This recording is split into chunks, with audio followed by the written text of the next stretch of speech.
Hey everybody, I am really excited to come to you today and introduce you to a new video series with my good friend Matt Cornwell. If you don't know Matt is the co-founder of Get Taped, one of Atlanta's original taping services. And if my brain still works, I believe they founded in 2005, making this their 20th year as a taping service helping actors. That's pretty amazing, and it's also a testament to how long we've been doing self-tapes here in Atlanta and the southeastern market. Our conversation was wide-ranging and covered a bunch of topics, but we're going to start today by talking about defining success. What does that mean for you as an actor? How do you define success? So join us. And this was such a really fun conversation for Matt and I that we actually broke it up into two parts. So make sure you stay tuned for the second part. And if you haven't, head on over to the Get Taped YouTube channel and subscribe. They've got a lot of fun stuff over there. And a big thanks to Get Taped for hosting this conversation, and for Brooke, co-founder of Get Taped, for running the switchboard for the cameras for this conversation. Enjoy. Why are we here, Alex?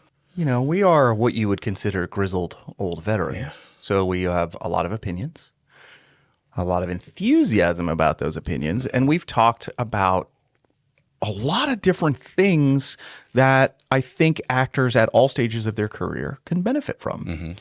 Let's start by defining success. Ooh, I love that. What does it mean for an actor to be successful?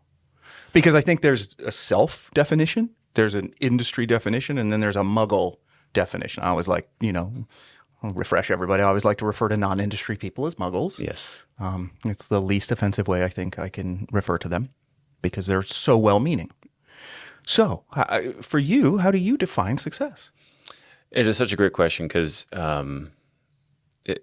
Brooke and I were just having this kind of discussion the other day of like how many people specifically in a secondary market like Atlanta are looking to purely the industry for income. In other words, they don't need nor do they want a secondary job, a side hustle.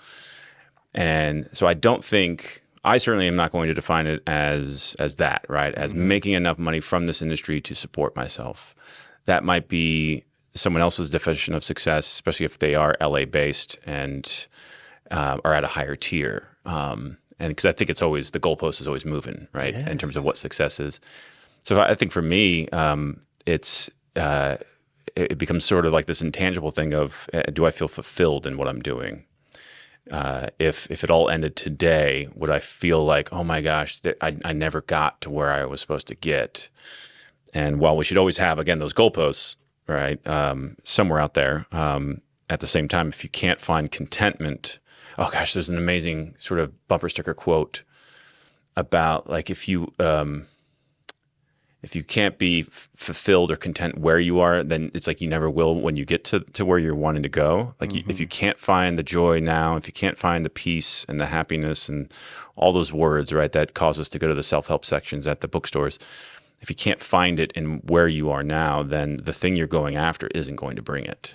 Absolutely. And so to me, this success really almost becomes more of an internal battle of finding balance such that I can find fulfillment in where I am. So that did not really answer your question. But it did in a philosophical Zen-like approach. So then staying on you specifically, we'll macro it out in a little bit, but staying with you specifically, you've been doing this over 2 decades. Mm-hmm. Has your definition of success for self changed and evolved over that time frame? Oh, yeah, for sure. So maybe we go back to the beginning. Yeah. Back green Matt, right? Matt still engineer Matt. Mm-hmm. What did Matt think then success was? Yeah. One of my future videos, I think, is going to be like year 1, year 5, year 20, like sort of. So I'll kind of I'll approach it from those sort of 3 standpoints, even though every year probably that the goalposts were changing.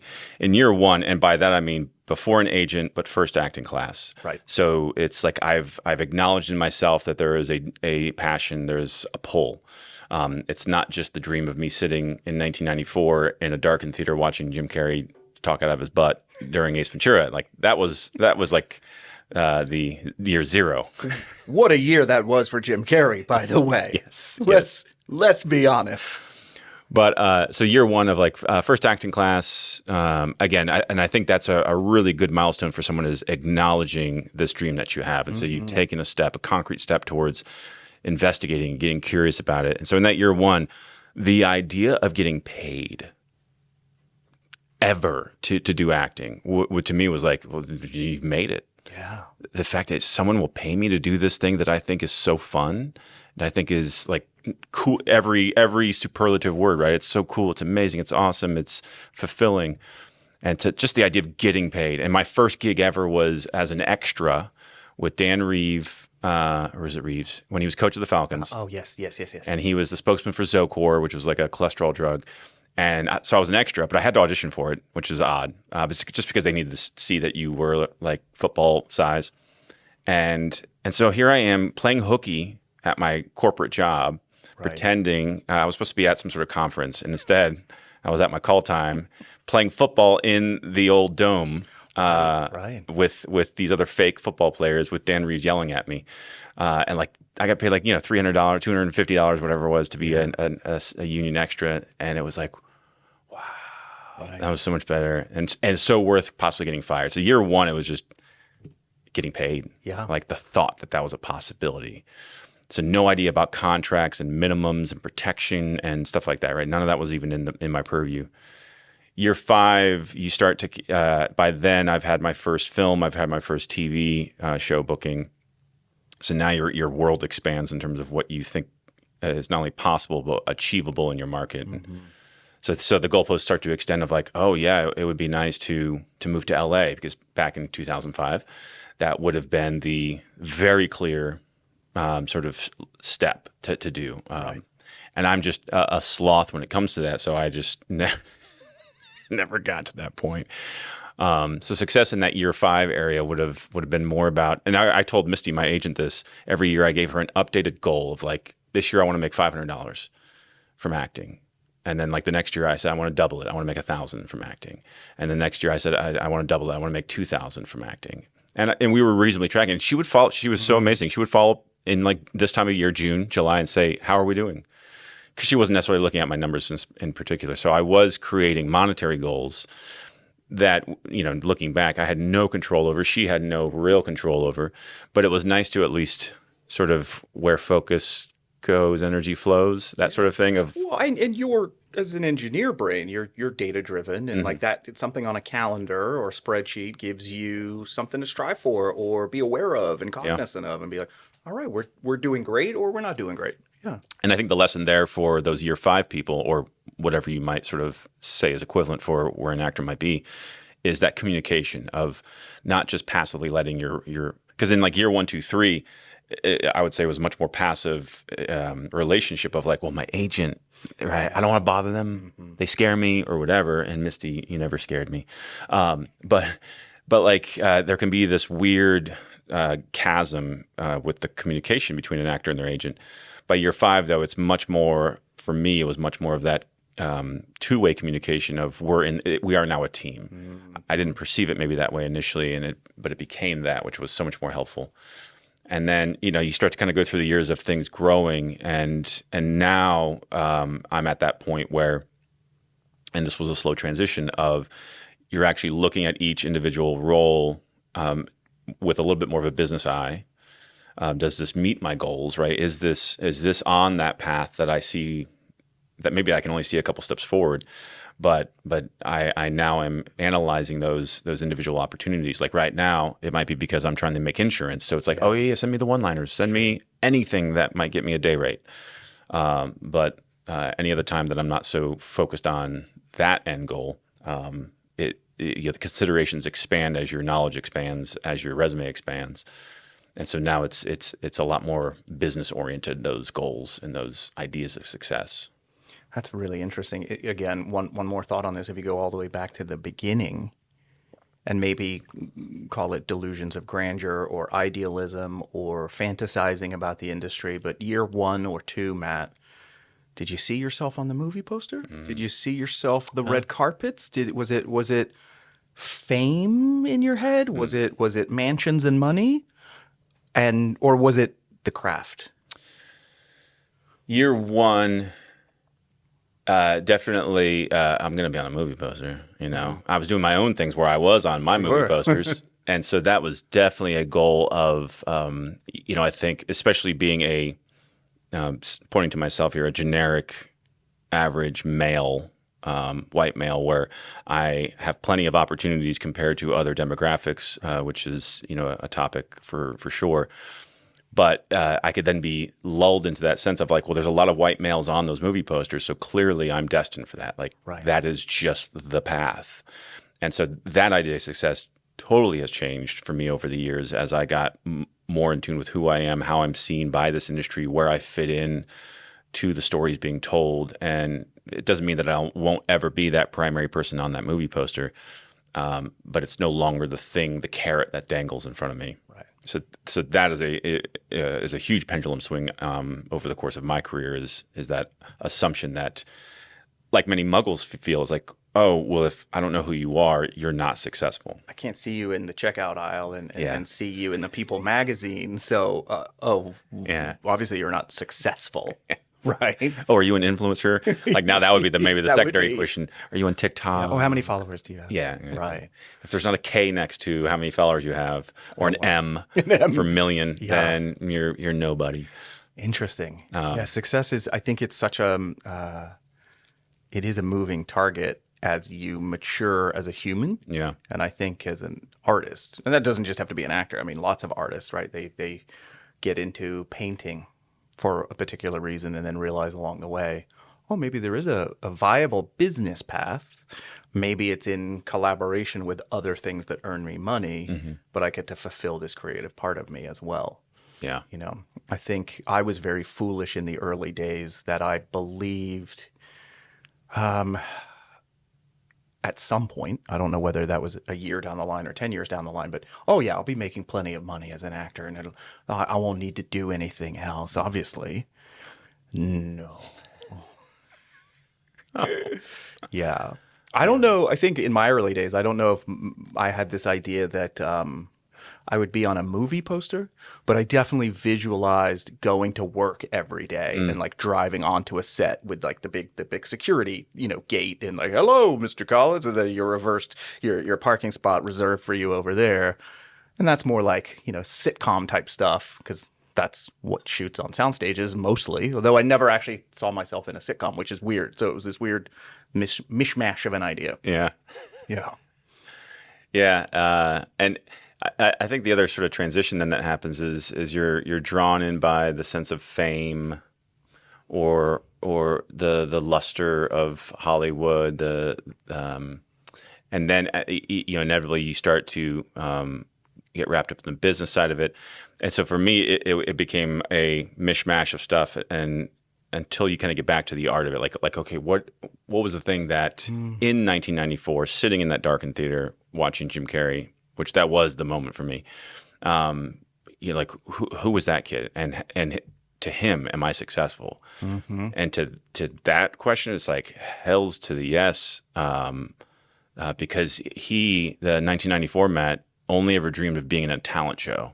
Like that was like, because I was very introverted. I was, people knew me. I wasn't a hermit in the sense that I didn't talk to people. I was very friendly. I just didn't have a lot of friends. Yeah. People that would like come over for, to hang out or go to parties or anything like that. And so for me, like to kind of step out of my shell, that was my ultimate dream. And that would have been my idea of success, would just be like being on a stage. Specifically the middle school stage, or the high school stage, I guess by then. Yeah. And so when I'm trying to recalibrate, or I'm getting lost in maybe the thoughts of despair that are very common for actors, I try to reconnect to that guy in 1994 sitting in that theater and to say, like, what would he be yelling at you right now? In fact, that's a great. I subscribe to this guy Sahil Bloom's Curiosity Chronicle, and that's a question that he poses that I think he found from someone else, maybe, or maybe not, maybe it's his, which is, in the movie of your life, what would the audience be screaming at you to do right now? So it's like if you're in like the that act two or the hero is supposed to be having made that choice, and they're in that road of trials where they're not making the right choice yet. Like, what's the audience screaming? And is it to take that opportunity to move to that place, to say yes to that relationship or no to this relationship? Like, what is the audience screaming at you to do? And to take that objective view on yourself, I think is really helpful to kind of go, oh yeah, I have been dragging my feet on this decision or on this passion. I keep saying I'm going to get an agent, but there's the fear of the success of actually getting the agent. Yeah. And so so that can be a good metric for sort of seeing where you are and what is holding you back from your own idea of success.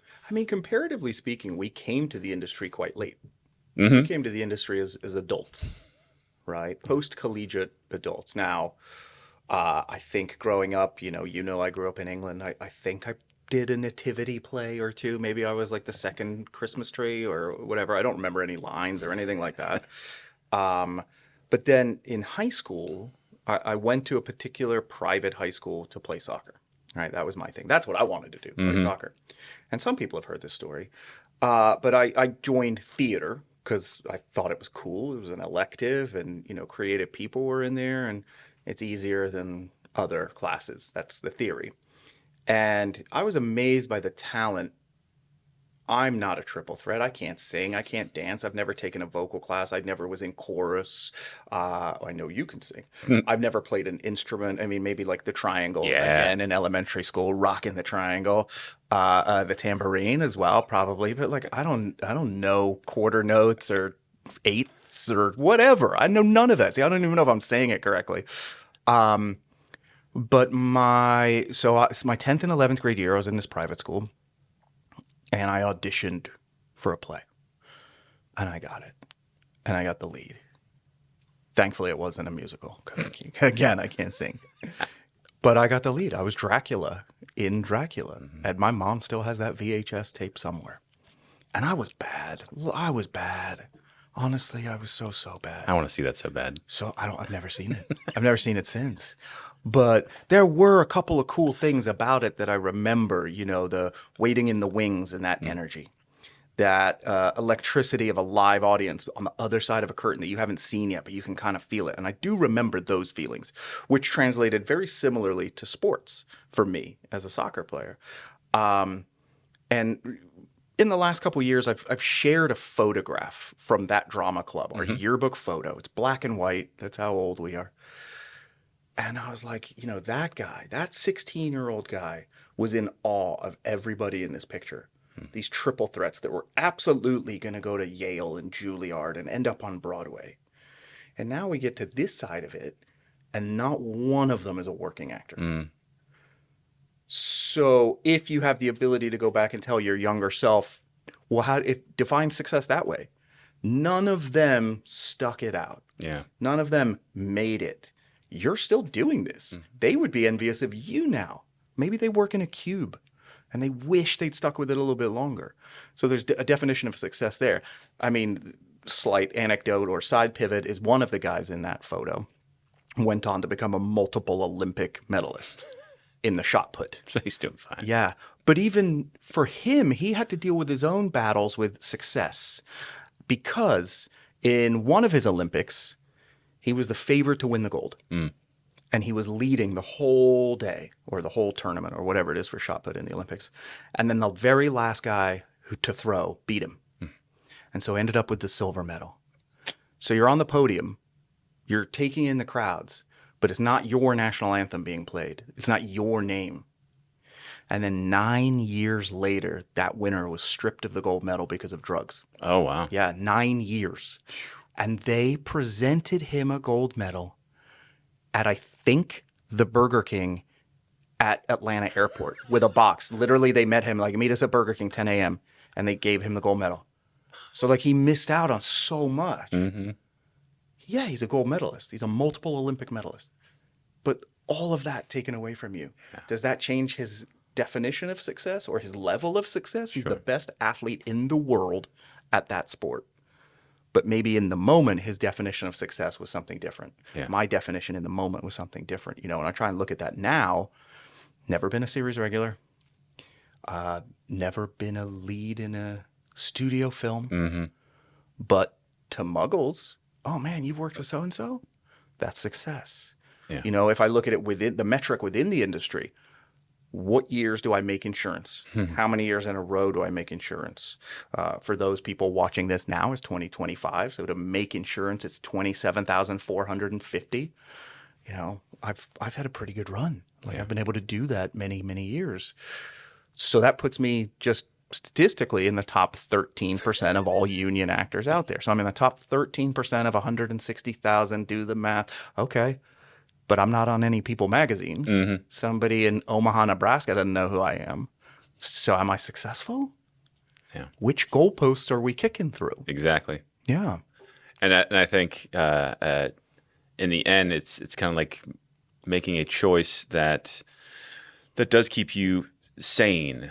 You know, like having in that sort of carrot dangling in front. Like you want the carrot dangling a little bit in front of you so that you're always motivated and have some drive to keep growing, learning. But don't put it so far in front of you that you stop and feel like I didn't. So let's talk to actors 0 to 3 years in the game.